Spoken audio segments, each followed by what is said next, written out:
I'd like to show you how to change colors in crochet. So I'm just done this basic circle, and this technique will work whether you're doing rows back and forth, making a square or rectangle.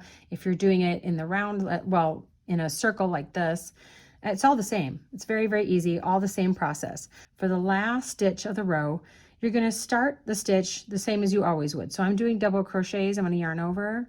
I'm going to go under these loops. I'm going to pull up a loop. I have 3 on. I'm going to yarn over and pull under the first 2. That's so far a totally typical double crochet. If you were doing the same color, if you were continuing in this color, you would yarn over and pull through these 2 loops. That would be how you'd finish that stitch. But I want to change colors. So I have these 2 loops on, and I'm going to grab my new color. I'm going to leave myself a bit of a tail so that I can weave it in later. So I can, I like to knot things, so I will knot my green and my pink together. But so for this last part, what you're going to do is just put your yarn on your hook like this and pull it through like you're finishing a regular double crochet. Now I'm going to slip stitch here because that's what my project calls for, slip stitch to the first stitch.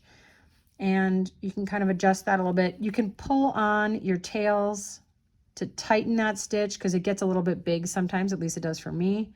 And you have just effectively changed colors. So if this row was just me chaining 2 and going around, I've dropped the green and I've switched to pink. And that is literally it. That's all you have to do to change colors. I do tie these 2 ends together and then weave these in.